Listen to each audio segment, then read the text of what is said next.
LILI DAMITA was a new silent star in Europe in the mid-20s when she was brought over to America, became a star at the end of the silent era, and made a glowing transition to the Talkies. But by the mid-30s, she was more or less retired. Some biographers have stated that her French accent was to blame. Was it really? Join me as I investigate. LILI DAMITA was born Liliane Kere in either 1901 or 1904 in Blaye, France. There's very little information available about her childhood in Blaye.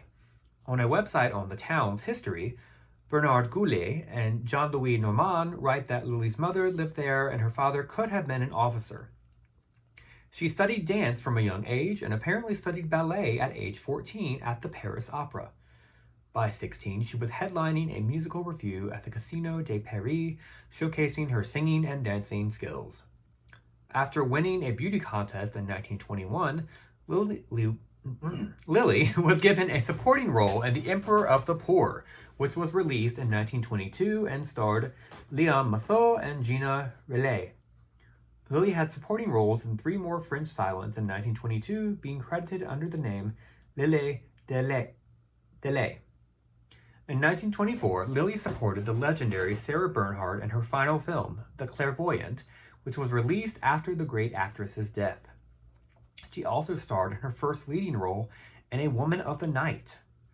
In 1925, she was cast by Hungarian director Michael Curtiz in her breakthrough starring role in Das Spielzeug von Paris, in which she played Célimène, pardon my pronunciation, Célimène, a beautiful Parisian showgirl whose romance with a wealthy British playboy complicated both of their lives. Evidently, the film was a smash hit and launched Lili into European superstardom. Curtiz immediately starred Lili again in 2 more films in 1926. First, Cab No. 13, in which she played a foundling that grows up to become a dancer, and next, The Golden Butterfly, in which she played another character named Liliane. This Liliane was a restaurant cashier with a secret passion for dance. Both of these films also appear to have done well and attracted the attention of legendary director G.W. Pabst, who cast Lili as the lead in his 1927 film Man spielt nicht mit der Liebe. Lili also starred in the British film Forbidden Love, or The Queen Was in the Parlor, released that same year, which was the first motion picture based on a play written by Noel Coward. Lili starred in 2 more German films in 1927 and 1928 before being invited by Samuel Goldwyn to Hollywood. Incidentally, Michael Curtiz was also invited to Hollywood around the same time. It became a trend to bring European stars over to Hollywood, including the likes of Greta Garbo and Vilma Banky, who Goldwyn had brought over and was looking to duplicate her success when he brought over Lili.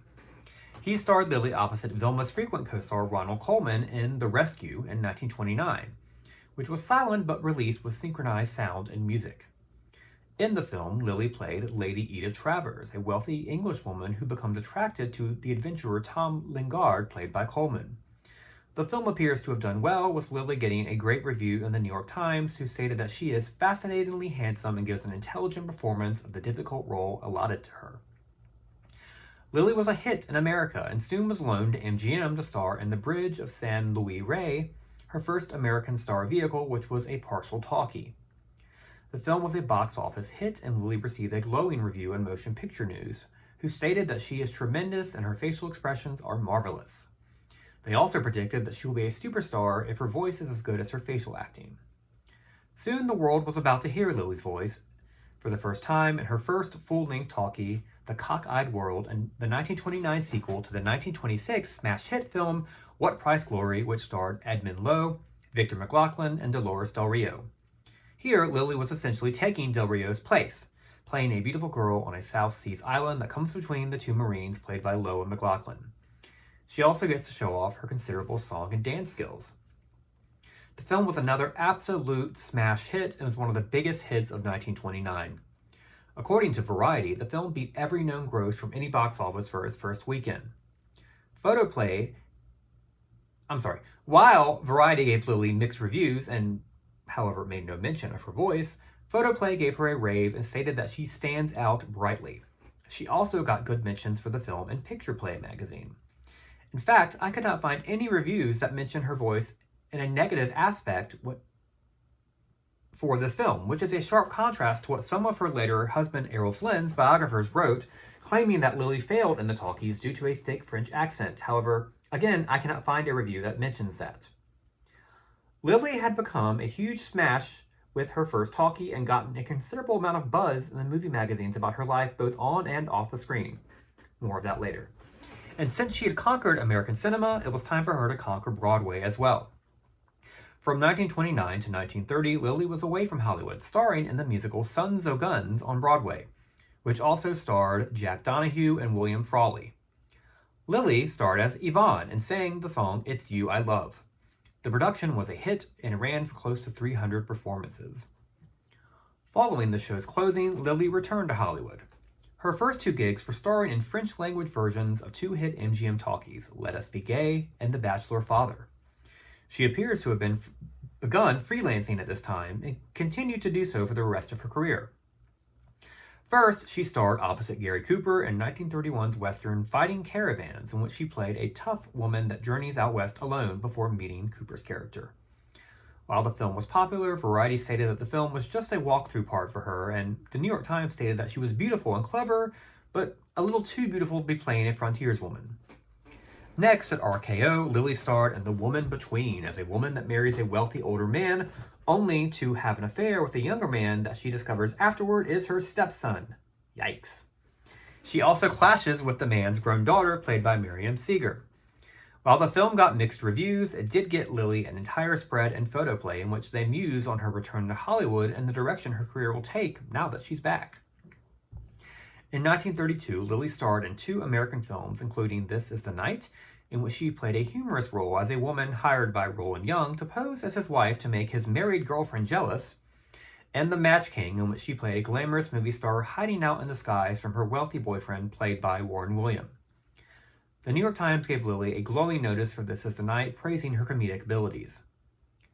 In 1933, Lily briefly returned to Broadway as one of the stars of George White's musical Hall Varieties, which also starred Bert Lahr and Eleanor Powell. Lily sang two duets with Harry Richmond, So I Married the Girl and Sweet Liar. Sadly, the show closed after 24 performances. Back in Hollywood at RKO, Lily played the title character in 1933's Goldie Gets Along. The film got mixed reviews, but has since achieved a cult following over the years due to its anticipation of post-war feminism. However, despite her talent and successes, Lily's stardom was beginning to diminish in Hollywood. Some film historians have pointed to her off-the-screen behavior as a possible reason. There are various accounts of her being too candid with the press about her personal life and being perhaps too demanding as an actress. While these accounts may or may not have been the truth, sadly, they did affect her screen career, as she would only make 2 more movies in Hollywood and 2 more films overseas between 1935 and 1937. She first starred opposite Jack Buchanan in the British film Brewster's Millions. Next, back in Hollywood, she had a supporting role as Belle, a gambling hall hostess in Frisco Kid. While Lily stood out in her scenes, her performance was overshadowed by stars James Cagney, Margaret Lindsay, and Ricardo Cortez. In 1936, she was back starring in a film at RKO opposite Fred Keating in The Devil on Horseback as a movie star that hides out in a small Latin American country. While she was the true star of the film, it appears to have done little to help her career. In 1937, Lily made her final film, back in France, Escadrille of Chance, and then called it quits with acting. However, she was not out of the public eye. In 1935, Lily had married rising star and soon-to-be superstar Errol Flynn, a marriage that lasted until 1942 and produced her only child, Sean Flynn. Much has been written about the considerable drama between Lily and Errol, so I'm not really going to mention it here. However, it is generally believed that the marriage was always tumultuous and their divorce was even more so. After their divorce, Lily devoted all of her time to raising Sean. After he had grown up in the early 60s, she moved to Palm Beach, Florida, and married retired businessman Alan Loomis, a marriage that lasted until their divorce in 1983. Tragedy struck Lily in 1970. Sean, who had briefly become an actor, found his true passion as a photojournalist and fearlessly toured Vietnam and Cambodia during the Vietnam War. In 1970, Sean was filming The Viet Cong with Dana Stone when both men disappeared and were never seen or heard from again. Lily, heartbroken, poured a fortune over the next 14 years in search efforts to locate her son, but sadly he nor his remains were ever found. LILI was forced to have him declared legally dead in 1984. LILI appears to have lived the last 10 years of her life quietly in Palm Beach, but sadly began to suffer from Alzheimer's and passed away at the age of 89 or 93, depending on her birth year, in 1994. So, we are left with the question, why did LILI DAMITA's stardom lose momentum in the talkies? Despite what some biographers stated that it was her voice, I think it was due to two factors. First, after her smash hit Talkie debut in Cockeyed World, she chose to try her hand at starring on Broadway, resulting in her absence from the screen for over or close to 2 years. This decision could have also been caused by the second factor, her alleged problematic behavior both on and off the set. Sources have indicated that her candid comments to the press about her love life caused Goldwyn to drop her after Cockeyed World, leading to her having to look for other opportunities, including Broadway. However, after her first Broadway hit, she was able to come back still a star at major studios in 1931 and remained so for 2 years, before she returned to Broadway again. Whether she truly was a diva on set or not, her personal life was quite the spectacle, becoming even more so once she married Errol Flynn. Sadly, I think her sometimes negative presence in the press due to her personal life overshadowed her simultaneous positive presence that was due to her talent. It became more difficult for her to bounce back from what the public was beginning to believe about her, whether it was true or not, and thus when the time came to give it up, she did. It's a real shame, as I believe LILI was a true rare talent that could have had an enormous future on film and the stage and deserves a lasting legacy away from her husband and their personal drama. Fortunately, we have many of her brilliant performances available to watch. I suggest checking out The Woman Between and The Devil on Horseback on YouTube, or Fighting Caravans on Amazon Prime, and try to find copies of Cockeyed World and This Is the Night. Here's to you, LILI DAMITA. Please like and subscribe or follow this account if you want to learn more about the history of silent film stars whose stardom lasted only briefly in the talkies. Up next, join me as I cover the silent to talkie career of Viola Dana. Thank you so much for joining me. Enjoy your weekend.